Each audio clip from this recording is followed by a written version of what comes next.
नमस्कार बच्चों, आज हम भारत की खोज में आपका चैप्टर 3 सिंधु घाटी की सभ्यता पढ़ने जा रहे हैं। भारत के अतीत की सबसे पहली तस्वीर उस सिंधु घाटी सभ्यता में मिलती है। अतीत मतलब जो बीत चुका है, जिसके अवशेष मतलब बचे हुए, जिसका अनुमान लगाया जा सके, जिसके अवशेष सिंध में मोहनजोदड़ो और पश्चिमी पंजाब में हड़प्पा में मिले हैं। तो अवशेष कहाँ पे मिले हैं? सिंध में मोहनजोदड़ो और पश्चिमी पंजाब में हड़प्पा में मिले हैं। इन खुदाइयों ने प्राचीन इतिहास की समझ में क्रांति ला दी है। मोहनजोदड़ो और हड़प्पा एक दूसरे से काफी दूरी पर हैं। दोनों स्थानों पर इन खंडहरों की खोज मात्र एक संयोग थी। इस बात में संदेह नहीं कि इन दोनों के बीच भी ऐसे ही बहुत से और नगर एवं अवशेष दबे पड़े होंगे जिन्हें प्राचीन मनुष्यों ने बसाया होगा। यह सभ्यता मतलब और भी जितने मिले हैं और भी होंगे जिन्हें प्राचीन मनुष्यों ने बसाया होगा। ये सभ्यता विशेष रूप से उत्तर भारत में दूर दूर तक फैली थी। संभव है कि भविष्य में भी इस सुदूर अतीत को उद्घाटित करने का काम हाथ में लिया जाए और महत्वपूर्ण नई खोजें की जाएं। इस सभ्यता के अवशेष इतनी दूर दूर जगहों पर मिले हैं, जैसे पश्चिम में काठियावाड़ में और पंजाब के अंबाला जिले में। यह विश्वास किया जाता है कि ये सभ्यता गंगा की घाटी तक फैली थी, इसलिए यह केवल सिंधु घाटी सभ्यता भर नहीं, उससे बहुत अधिक है। अब तक हम जो जान सके हैं उसका बहुत महत्व है। सिंधु घाटी सभ्यता आज जिस रूप में मिली है, उससे अनुमान लगाया जा सकता है कि वह अत्यंत विकसित सभ्यता थी। मोस्ट इंपॉर्टेंट क्वेश्चन कि सिंधु घाटी की सभ्यता कैसी थी? विकसित सभ्यता थी, और उस स्थिति तक पहुंचने में उसे हजारों वर्ष लगे होंगे। आश्चर्य की बात यह है कि यह सभ्यता प्रधान रूप से धर्मनिरपेक्ष सभ्यता थी। यह धर्मनिरपेक्ष थी, अर्थात किसी विशेष धर्म को मानने वाली नहीं थी, बल्कि सभी धर्मों को मानने वाली धर्मनिरपेक्ष थी। अर्थात कोई विशेष किसी भी धर्म का वर्चस्व नहीं था। धार्मिक तत्व मौजूद होने पर भी इस पर हावी नहीं था। ये भी स्पष्ट है कि ये भारत में बाद के सांस्कृतिक युगों की अग्रदूत थी। अर्थात जो भी आगे सांस्कृतिक और तरह से जो भारत उदय हुआ है, उसमें इसका सर्वोपरि योगदान रहा है। किसका? सिंधु घाटी सभ्यता का। सिंधु घाटी सभ्यता ने फारस, मेसोपोटामिया और मिस्र की सभ्यताओं को से संबंध स्थापित किया और व्यापार किया। कुछ दृष्टियों से यह सभ्यता उनकी तुलना में बेहतर थी। यह एक ऐसी नागर सभ्यता थी, अर्थात ये मोस्ट इम्पॉर्टेंट है कि नागर सभ्यता थी। ये नागर सभ्यता जिसमें व्यापारी वर्ग धनाढ्य था और जिसकी भूमिका महत्वपूर्ण थी। सड़कों पर दुकानों की कतारें थीं और दुकानें संभवतः छोटी थीं। सिंधु घाटी सभ्यता और वर्तमान भारत के बीच समय के कई ऐसे दौर गुजरे जिनके बारे में हम बहुत कम जानते हैं। वैसे भी हम इस बीच असंख्य परिवर्तन हुए, लेकिन भीतर ही भीतर निरंतरता की ऐसी श्रृंखला चली आ रही है जो आधुनिक भारत को 6-7 हजार पुराने उस बीते हुए युग से जोड़ती है, जब संभवतः सिंधु घाटी सभ्यता की शुरुआत हुई थी। यह देखकर आश्चर्य होता है कि मोहनजोदड़ो और हड़प्पा में कितना कुछ ऐसा है जो हमें चली आ रही परंपरा और रहन सहन की लोक प्रचलित रीति रिवाजों की दस्तकारी की, यहाँ तक कि पोशाकों के फैशनों की याद दिलाता है। यह बात दिलचस्प है कि भारत अपनी कहानी की इस भोरबेला में ही एक नन्हे बच्चे की तरह नहीं, बल्कि अनेक रूपों में विकसित सयाने रूप में दिखाई पड़ता है। यह जीवन के तौर तरीकों से अपरिचित नहीं है। उसने कलाओं और जीवन की सुख सुविधाओं में उल्लेखनीय तकनीक प्रगट कर ली है। उसने केवल सुंदर वस्तुओं का सृजन ही नहीं किया, बल्कि आधुनिक सभ्यता की उपयोगी और ज्यादा ठेठ चिन्हों, अच्छे हमामों और नालियों के तंत्र का भी निर्माण किया है। पहले ही बताया गया कि ये एक नागर सभ्यता थी, और ये ठेठ बच्चों की जैसे जो आधुनिक भारत की जो कल्पना शुरुआत हुई, वो किसी एक नन्हे या अनजान बच्चे की तरह नहीं, बल्कि सयाने के रूप में थी, क्योंकि क्यों थी? क्योंकि वह निरंतरता से सिंध की सभ्यता निरंतरता से लोगों ने उनका अनुसरण किया और बहुत कुछ वो सिंध की सभ्यता से सीख भी गए थे। इसीलिए वो बच्चे ना होकर के ये सभ्यता एक सयाने के रूप में दिखाई पड़ती है। अब आर्यों का आना, आपका टॉपिक सिंधु घाटी सभ्यता की ये लोग कौन थे और कहां से आए थे, इसका हमें अब भी पता नहीं है। ये संभावना भी है कि इसकी संस्कृति इसी देश की संस्कृति थी, उसकी जड़ें और शाखाएं दक्षिण भारत में भी मिल सकती हैं। कुछ विद्वानों के इन लोगों और दक्षिण भारत की द्रविड़ जातियों के सांस्कृतिक के बीच अनिवार्य समानता दिखाई पड़ती थी, अर्थात दक्षिण भारत के द्रविड़ जाति थे और जो आर्य थे उनमें समानता दिखाई देती थी। ये प्राचीन समय में कुछ लोग भारत में आए भी थे, तो ये घटना मोहनजोदड़ो के समय से कई हजार वर्ष पहले घटी होगी। व्यवहारिक दृष्टि से हम उन्हें भारत के ही निवासी मान सकते हैं। सिंधु घाटी की सभ्यता के बारे में कुछ लोगों का कहना है कि उसका अंत अकस्मात किसी ऐसी दुर्घटना से हो गया जिसकी कोई व्याख्या नहीं मिलती। सिंधु नदी अपनी भयंकर बाढ़ों के लिए प्रसिद्ध है, जो नगरों और गांवों को बहा ले जाती है। ये भी संभव है कि मौसम के परिवर्तन से धीरे धीरे जमीन सूखती गई हो और खेतों पर रेगिस्तान छा गया हो। मोहनजोदड़ो के खंडहर अपने आप में इस बात का प्रमाण है कि बालू की तह पर तह जमती गई, जिससे शहर की जमीन की सतह ऊंची उठती गई और नगरवासियों को मजबूर होकर पुरानी नींवों पर ऊंचाई पर मकान बनाने पड़े। खुदाई में निकले कुछ मकान 2 या 3 मंजिले जान पड़ते हैं। वे इस बात का सबूत हैं कि सतह के ऊंचे उठने के कारण समय समय पर उनकी दीवारें भी ऊंची उठाई गईं।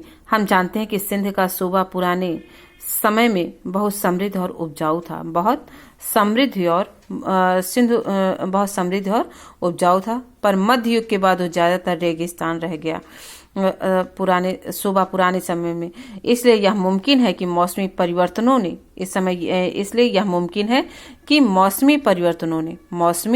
परिवर्तनों ने उन इलाकों के निवासियों और उनके रहन सहन की पद्धति को प्रभावित किया हो।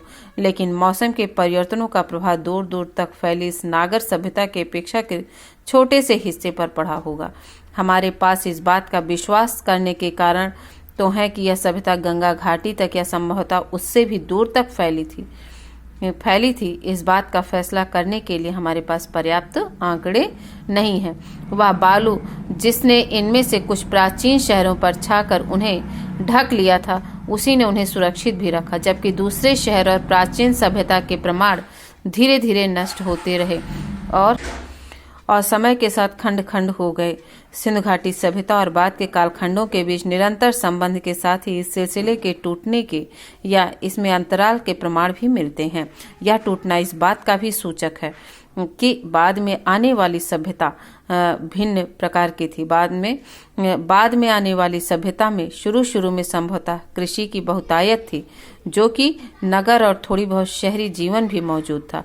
खेतिहर पक्ष पर जोर शायद उन नवागंतुक नए आने वाली ने दिया होगा जो आर्य थे, अर्थात जो नए आने वालों ने दिया होगा, और उत्तर पश्चिम दिशा से भारत में एक के बाद एक कई बार में आए। ऐसा माना जाता है कि आर्यों का प्रवेश सिंधु घाटी युग के लगभग 1000 वर्ष बाद हुआ।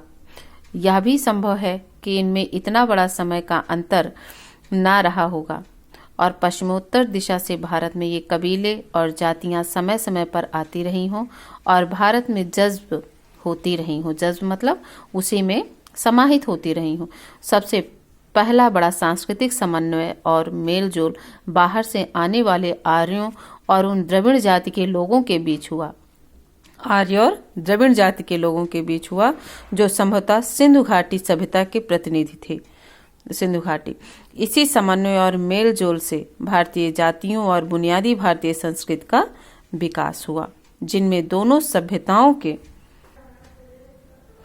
तत्व साफ दिखाई पड़ते हैं। किसमें? दोनों सभ्यताओं के, अर्थात जो आर्य थे और जो द्रविड़ थे। जो इन बाद के युगों में और बहुत सी जातियां सबने अपना अपना प्रभाव डाला और फिर यहीं घुल मिलकर रह गए।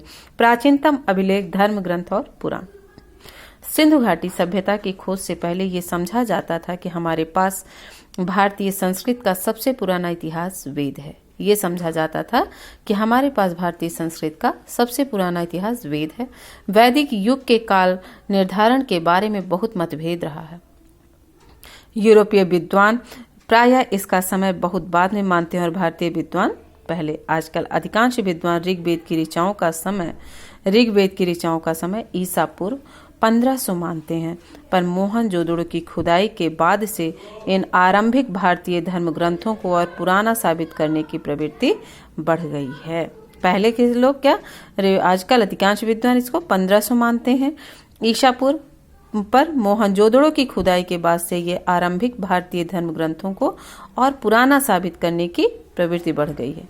वस्तुतः यह हमारे पास मनुष्य के दिमाग की प्राचीनतम उपलब्ध रचना है। मैक्स मूलर ने इसे आर्यमानव के द्वारा कहा गया पहला शब्द कहा है। इसको मैक्स मूलर ने कहा है कि ये आर्यमानव के द्वारा कहा गया पहला शब्द कहा गया है। भारत की समृद्ध भूमि पर प्रवेश करने के समय आर्य अपने साथ उसी कुल के विचारों को लेकर आए थे जिससे ईरान में अवेस्ता की रचना हुई थी। भारत की धरती पर उन्होंने उन्हीं विचारों का पल्लवन किया। वेदों और अवेस्ता की भाषा में भी अद्भुत साम्य है। कहा गया है कि वेद भारत के अपने महाकाव्यों की संस्कृत की अपेक्षा अवेस्ता के अधिक निकट हैं। वेद ये हुआ धर्म ग्रंथ और पुराण, जिसको मैक्स मूलर ने 1500 मानते हैं, अधिकांश विद्वान इसको मानते हैं। और उसी के बारे में ये आपका टॉपिक ये दिया जा सकता है कि आर्यमानव के द्वारा कहा गया पहला शब्द है। ये किसने कहा? ये मैक्स मूलर ने कहा है। ठीक है। और ये किसके निकट इसको ज्यादा है? ये ईरान में अवेस्ता की रचना है। ये अवेस्ता से अत्यधिक निकट माना गया है, अवेस्ता के अधिक निकट है। अब आइए वेद। बहुत से हिंदू वेदों को प्रकाशित धर्म ग्रंथ मानते हैं। बहुत से हिंदू वेदों को प्रकाशित धर्म ग्रंथ, उनका असली महत्व इस बात का उद्घाटन करने के कारण है कि विचारों की आरंभिक अवस्था में मानव मस्तिष्क ने कैसे अपने को व्यक्त किया था। वह मस्तिष्क सचमुच कितना अद्भुत था। वेद की उत्पत्ति विद धातु से हुई है, जिसका अर्थ है जानना। अतः वेद का सीधा साधा अर्थ है अपने समय के ज्ञान का संग्रह। उनमें ना मूर्ति पूजा है, ना देव मंदिर।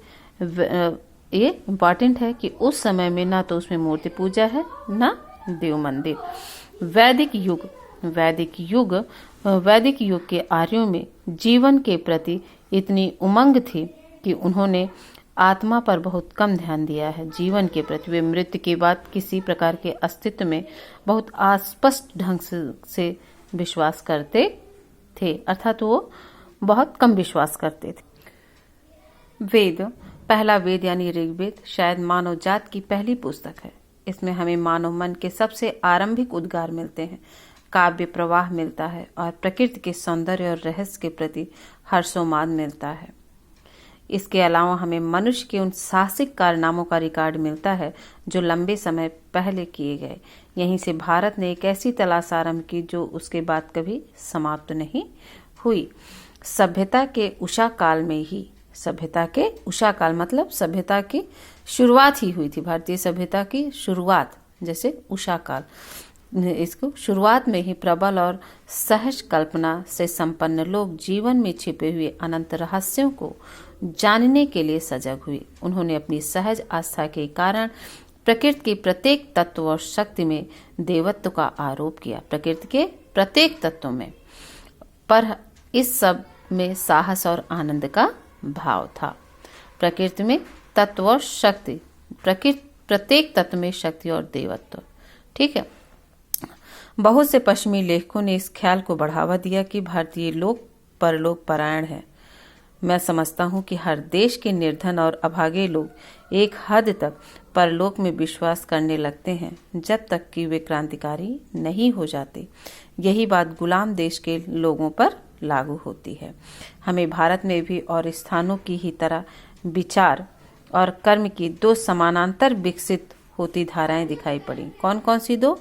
विचार और कर्म। एक जो जीवन को स्वीकार करती है और दूसरी जो जिंदगी से बचकर निकल जाना चाहती है। विचार और कर्म, जो जीवन को स्वीकार करती है और जो दूसरी जिंदगी से बचकर निकल जाना चाहती है। अलग अलग युगों में कभी बल एक पर होता है और कभी दूसरे पर, परंतु इतना निश्चित है कि परंतु इतना निश्चित है कि वैदिक संस्कृत की मूल पृष्ठभूमि परलोकवादी या इस विश्व को निरर्थक मानने वाली नहीं है। अर्थात वो परलोकवादी ना होकर के वो जीवन जीने में विश्वास करती है, ना कि आत्मा में। जब भी भारत की सभ्यता में बाहर आई तब ऐसे हर दौर में जीवन और प्रकृति में लोगों ने गहरा रस लिया, जीने की प्रक्रिया में आनंद लिया। ऐसे ही युगों में कला, संगीत और साहित्य, साथ ही नाचने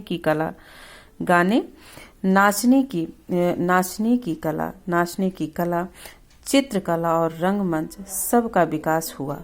इस बात को ग्रहण करना मुमकिन नहीं है कि कोई संस्कृति या जीवन दृष्टि जिसका आधार पारलौकिकता हो या जो विश्व को व्यर्थ मानती हो, वह सशक्त और विविधतापूर्ण जीवन की अभिव्यक्ति के इतने रूपों की रचना कर सकती थी। कोई संस्कृति जो बुनियादी तौर पर पारलौकिकतावादी होगी, वो हजारों वर्ष बनी नहीं रह सकती। भारतीय संस्कृति की निरंतरता। अब इसमें यह बताया गया है कि जो वेद थे वो पारलौकिकतावादी को, शुरुआत जो ऋग्वेद था उसमें वो पारलौकिकतावादी में ज्यादा विश्वास नहीं करता था, जो सजग प्राकृतिक तत्व और शक्ति में देवत्व का आरोप था। अर्थात तो प्राकृतिक पूजा करते थे और सब तरह से वो जीवन को आनंद लेना जानते थे। भारतीय संस्कृति की निरंतरता। हमें आरंभ में ही एक ऐसी सभ्यता और संस्कृति की शुरुआत दिखाई पड़ती है जो तमाम परिवर्तनों के बावजूद आज भी बनी हुई है। ये क्या है? इसी समय मूल आदर्श आकार ग्रहण करने लगते हैं और साहित्य और दर्शन, कला और नाटक तथा जीवन के और तमाम क्रियाकलाप इन आदर्शों और विश्व दृष्टि के अनुकूल चलने लगते हैं। आदर्शों और विश्व दृष्टि के अनुकूल इसी समय उस विशिष्टतावाद और छुआछूत की प्रवृत्ति का आरंभ दिखाई पड़ता है, जो बाद में बढ़ते बढ़ते असह्य हो जाती है। यही प्रवृत्ति आधुनिक युग की जाति व्यवस्था है। अब यहाँ पे बताया गया है कि हमें आरंभ में ही ऐसी सभ्यता और संस्कृति की शुरुआत दिखाई पड़ती है जो तमाम परिवर्तनों के बाद भी आज भी बनी हुई है। इसी समय मूल आदर्श आकार ग्रहण करने लगते हैं और साहित्य और दर्शन, कला और नाटक और जीवन और तमाम क्रियाकलाप इन आदर्शों और विश्व अनुकूल चलने लगते हैं, जिसे विशिष्टतावाद और छुआछूत की प्रवृत्ति आरंभ दिखाई देती है, जिसे आधुनिक युग में छुआछूत कहते हैं।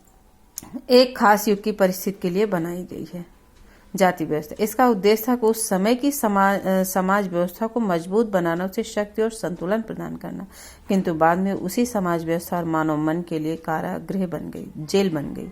अर्थात एक व्यवस्था बनाई गई उसके लिए कि जिससे समाज का संतुलन बना रहे, जबकि ये था नहीं, एक बनाई गई। फिर भी ये व्यवस्था लंबे समय तक बनी रही। उसी ढांचे के भीतर बंधे रहते हुए भी सभी दिशाओं में विकास करने की मूल प्रेरणा इतनी प्राणवान थी कि उसका प्रसार सारे भारत में और उससे आगे बढ़कर पूर्वी समुद्रों तक हुआ। इतिहास के इस लंबे दौर में भारत अलग थलग नहीं रहा। ईरानियों और यूनानियों से, चीनी और मध्य एशियाई तथा अन्य लोगों से उसका संपर्क बराबर बना रहा।